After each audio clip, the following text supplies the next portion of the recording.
nice to meet you guys. I'm here for Storytime with the Atlanta Artist Relief Fund. So I thought that I would read some stories from my own personal collection, as well as my friend Mallory has. If you give a mouse a cookie, as well as Mr. Brown can you? So I guess we should go ahead and get started. Thank you so much, Sophia, for inviting me and Mallory to get involved in this. We're so excited. I'm going to go ahead and shoot her a message and let her know that we're getting started. Fabulous. All right. For my first story, let's read from the 5-minute stories from Frozen. This is one of my absolute favorites. It's called Babysitting the Troll Tots. Anna, Kristoff, and Sven had special plans. They were babysitting the troll toddlers while Bolda and Grandpappy went to their annual magic prophesying convention. Kristoff, Sven, Anna! Welcome, Bolda cried when they arrived. We missed you! Oh my goodness. Do you recognize all the trolls? Bolda looked Kristoff over. It seems like just yesterday you were young enough to need a sitter, she said. Remember when all he wanted to do was run around through the valley? Grandpappy asked. Oh, really? Anna asked, stifling a giggle. You never mentioned that. Okay, that's enough stories for now, Kristoff groaned. Bolda took Anna and Kristoff to the troll tots. If they were to get hungry, you need to feed them the mashed berries. They may need a leaf change soon, but it's just about their bedtime, so they should be sleeping soon, Bolda said. As the troll tots headed off, Anna waved. Have a great time. Everything is going to be... Oh, look at all the trolls. Oh, can you see that?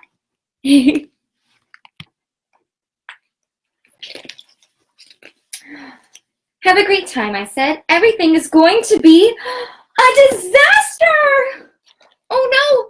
The troll toddlers had escaped from their pen when no one was looking. Now they were running, climbing, and swinging all over the place. Oh no, Anna said, rushing toward a group of trolls who were climbing massive boulders. That's dangerous. Kristoff ran over to a leaning tower of trolls that had sprouted. All right, guys, he said, gently pulling the trolls off one another. Let's settle down now. But the more Kristoff, Anna, and Sven tried to calm the little trolls, the wilder they became. My goodness, look at how silly they are.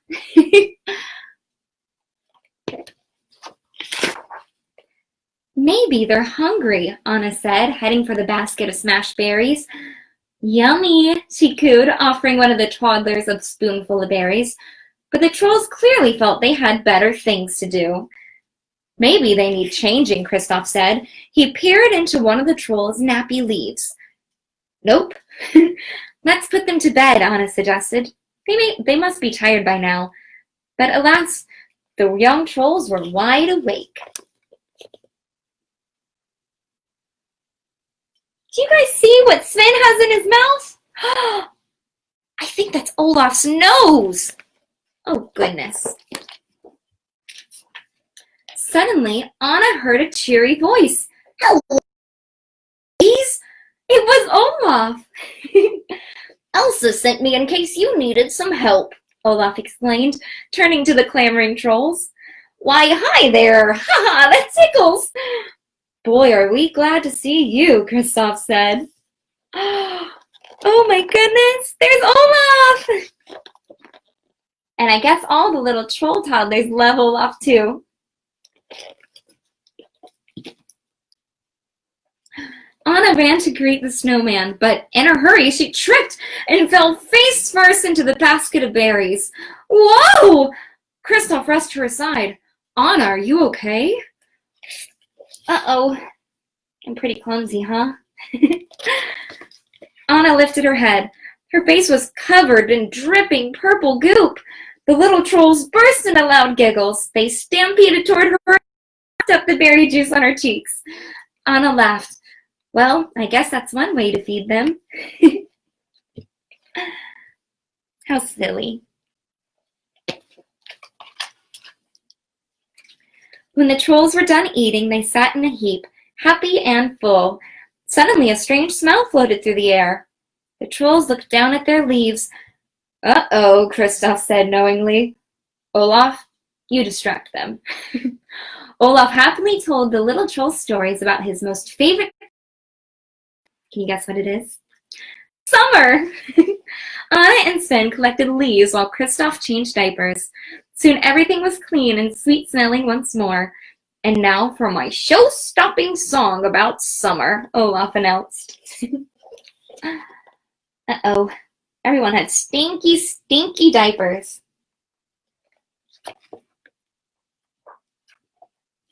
Anna noticed that the trolls were swaying. Some of them were having trouble keeping their eyes open. Actually, she said, maybe Kristoff and Sven would like to sing a lullaby instead.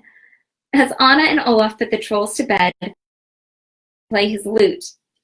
Rock-a-bye, trolleys, in your small pen, Kristoff sang. Time to go sleepy for Uncle Sven, he continued in Sven's voice. There's Sven and Kristoff, and Olaf too.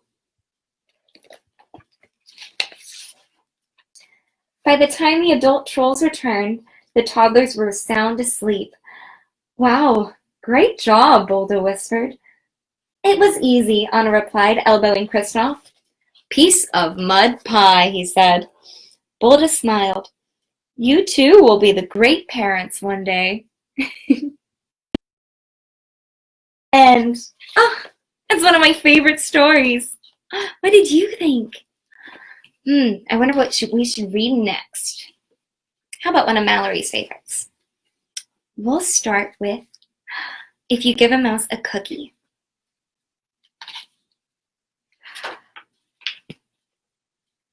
If you give a mouse a cookie.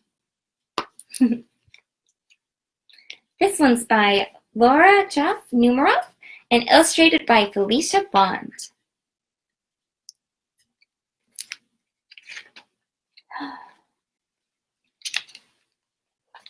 If you give a mouse a cookie, he's going to ask for a glass of milk. Here we go. But when you give him the milk, he'll probably ask you for a straw. And when he's finished, he'll ask for a napkin. Then he'll want to look in a mirror to make sure he doesn't have a milk mustache. Oh, you wouldn't want a milk mustache, would you? When he looks into the mirror, he might notice his hair needs a trim, so he'll probably ask for a pair of nail scissors.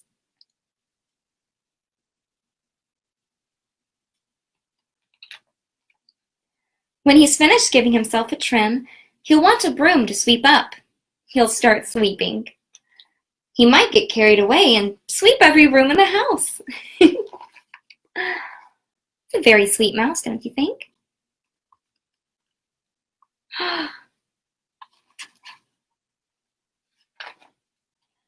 He may even end up washing the floors as well. When he's done, he'll probably take a nap.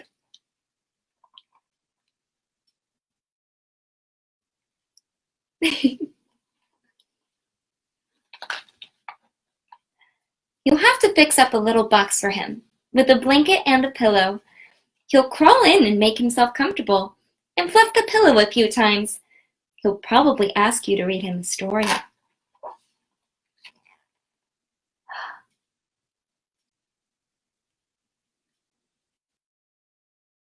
Do you see that little handkerchief he's sleeping on? How cute. So you'll read to him from one of your books, and he'll ask to see the pictures. When he looks at the pictures, he'll get so excited he'll want to draw one of his own. I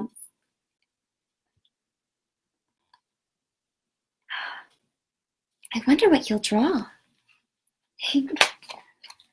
He'll draw a picture. What do you think he's going to draw? When the picture is finished, he'll want to sign his name. Isn't that the most beautiful picture ever? He drew his family. He'll want to sign it with a pen. Then he'll want to hang his picture on your refrigerator, which means he'll need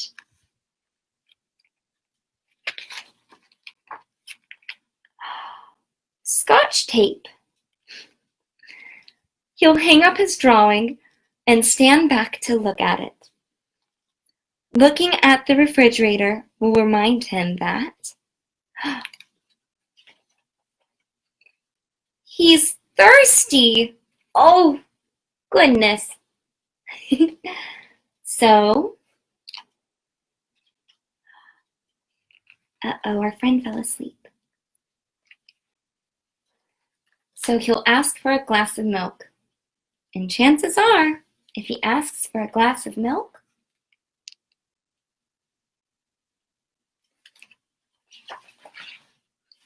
he's going to want a cookie to go with it. The end.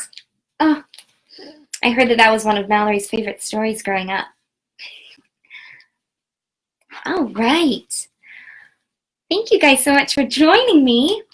I think that we should read one of these books from Dr. Seuss. I heard that he's very popular. This one is called Mr. Brown Can Moo. Can you? Does anyone know what a moo sounds like? Moo. Oh, the wonderful things Mr. Brown can do. He can go like a cow. He can go moo moo. Mr. Brown can do it. How about you? Moo. He can go like a bee. Mr. Brown can buzz. Buzz. How about you? Can you go buzz? Buzz. Oh, how many bees are there? There's 2 bees. He can go like a cork. Pop, pop, pop, pop. He can go like horse feet. Clop, clop, clop. Oh, looky there.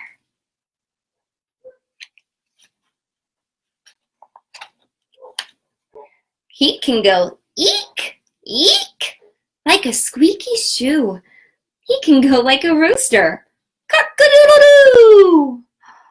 He can go like an owl. Hoo, hoo, hoo, hoo. Eek, eek, eek, eek. Cock-a-doodle-doo! Hoo, hoo, hoo, hoo. How about you? How many sounds can you make?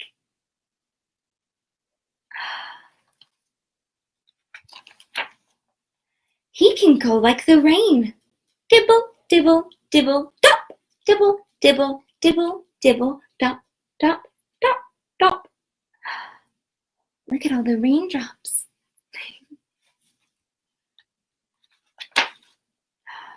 He can go like a train. Choo, choo.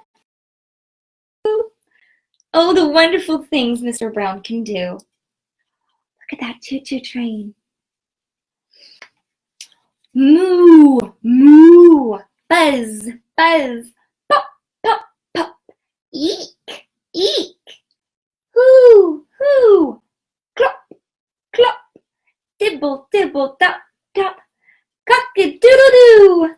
Mr. Brown can do it. How about you?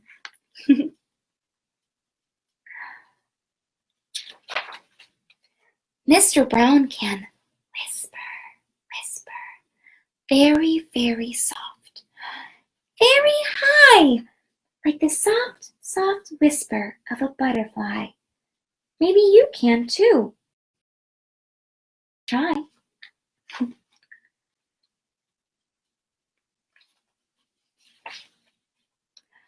He can go like a horn. Blurp, blurp, blurp, blurp, like a big cat drinking. Slurp, slurp, slurp. What silly sounds.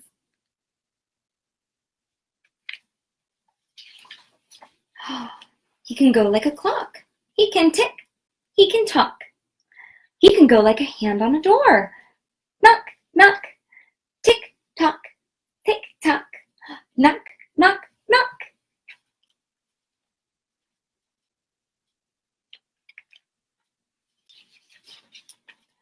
Oh, the wonderful things Mr. Brown can do. Blurp, blurp, slurp, slurp. Knock, knock, knock. Hoo, hoo, hoo. He can even sizzle, sizzle, sizzle. He can do that too, like an egg in a frying pan. Can you sizzle, sizzle? Mr. Brown is smart, as smart as they can come. He can do a hippopotamus chewing gum. Grum, grum, grum, grum, grum, grum.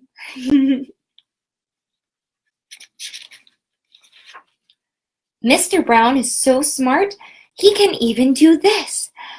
He can even make a noise like a goldfish kiss. Pip. Can you make that sound? Pip.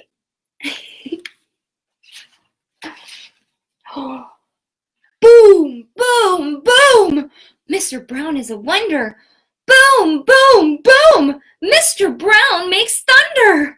He makes lightning. Splat, splat, splat. And it's very, very hard to make a noise like that. Wow. Can you make noises like that? Well, the wonderful things Mr. Brown can do. Moo, moo, buzz, buzz, pop, pop, pop, eek, eek, hoo, hoo, clop, clop, clop, dibble, dibble, dop, dop, cockle-doodle-doo, grum, grum, grum, choo, choo, choo, boom, boom, splat, splat, tick, tick, tock, sizzle, sizzle, blurp, knock, knock, knock. A slurp and a whisper, and a fish kiss too. Mr. Brown can do it. Can you? That's the end. That was such a fun book. Thank you so much for reading that one with me. Dr. Seuss is really creative, isn't he? All right, I think I have time for just one more book. So I'll read one of my friend Belle's absolute favorites. It's from the Disney Princess Storybook Collection. And it's called The Perfect Pearl.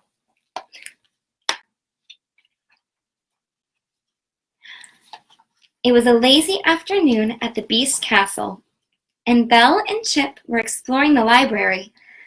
The Beast had just given Belle all the books for her very own, and Belle hoped that one day she would read every single one. What do you suppose is behind these doors, Chip? Belle asked the enchanted teacup. Books, Chip replied. Belle laughed. I meant what kind of books, silly? I knew it! More beautiful adventures tucked away and forgotten, maybe even unread, she said. It wasn't that Beast didn't use the library, but when he did, he always read the same book. My library is your library, he liked to remind Belle. Read and enjoy any book you find. It hadn't been long since Belle had agreed to stay at the castle in return for her father's freedom, but each day she was getting to know the Beast better. She was starting to think that he might care about her happiness. Look at all those books. Wow, I'm sure we've read that many here today. Or maybe not quite that many. So Belle took the Beast at his word and made herself at home in the library. Maybe days she spent hours there, reading book after book, losing track of time. But Belle considered books priceless treasures. So when she took a break from reading, she gave the books special attention. Belle asked. She shelved any stray books. She even pressed flat any folded pages. One morning, Belle noticed the beast had left his favorite book lying open on the arm of his chair. "That's not good for the binding," Belle said. She picked up the book and examined it. Although the leather cover was worn, it was a beautiful volume with a brass clasp decorated with pearls. But Belle noticed one of the pearls was missing. Oh no. Do you see Chip sitting on the arm of the chair? He's so cute. Belle looked around on the floor. In case it had fallen out just then, Chip helped her search. "I found something," he called. There by the library door was a single perfect pearl. "Let's see if it fits," Belle suggested. She dropped the pearl into the hole in the clasp. "It's perfect," Chip said. But the pearl was loose and wouldn't stay put. "I have an idea," Belle said. "This book is obviously the beast's favorite. I'll fix it up a bit at a time. As a finishing touch, I'll reattach the pearl." "Then you can surprise him," Chip cried. Belle nodded. She was happy to do something nice for the beast. Oh, isn't that the most lovely pearl ever?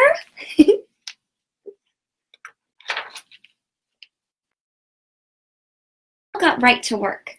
She borrowed some rags and polish from Mrs. Potts and gently cleaned the leather cover. Then she put the book back on the beast's chair so he wouldn't miss it. But when the beast came into the library, he didn't pick up his book. "Can I help?" Belle asked. "No," he bellowed. Then more quietly he added, "No, excuse me." Without another word, he left the room. That's odd, don't you think? Belle was surprised, but shrugged it off, assuming the beast's bad mood would pass. At least this time he had apologized for his rude behavior. That afternoon, Belle did some more work on the book. Carefully, she smoothed out rumpled pages and polished the brass clasp. "I can see myself," Chip exclaimed. Again, Belle took the book back in its place on the beast's chair. Later that evening, Belle passed the beast in the hall. She smiled and stopped to greet him. "Good evening, good night," he snapped. Hurrying by, Belle stood there a bit stunned. He hadn't even glanced her way. Is something the matter, she wondered. I wonder.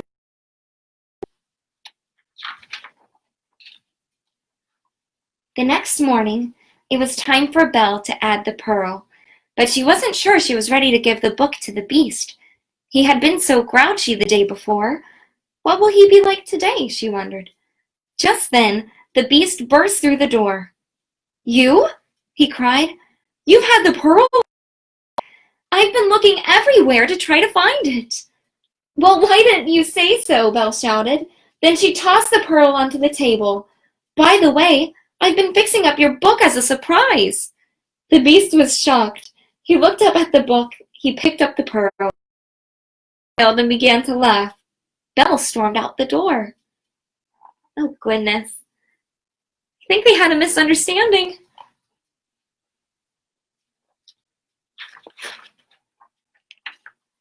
"Belle, what?" the beast said. His gentle voice made Belle stop and turn. "I've been working on something for you, too." In the beast's hand was a lovely antique pen. "It's been in my family a long time," he explained. "I wanted you to have it. But first I had something to add." He placed the pearl on the pen at the base of the rose. It fit perfectly. "I removed the pearl from my book yesterday," he said, "but I must have dropped it on my way out and—" He looked down. "I'm sorry I blamed you." Now it was Belle's turn to laugh. "Well, I'm sorry I stole your surprise." Oh, look at how beautiful that rose is. Can you see it?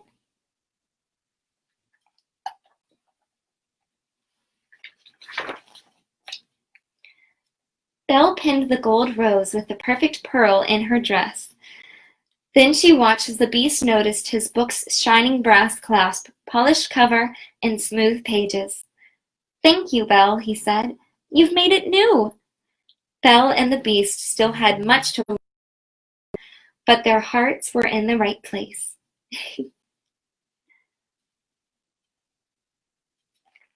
The end. Thank you guys so much for joining me for story time, and thank you again for inviting me to be a part. I had so much fun. I hope you guys have a magical day, magical wishes, and snowy kisses. Bye!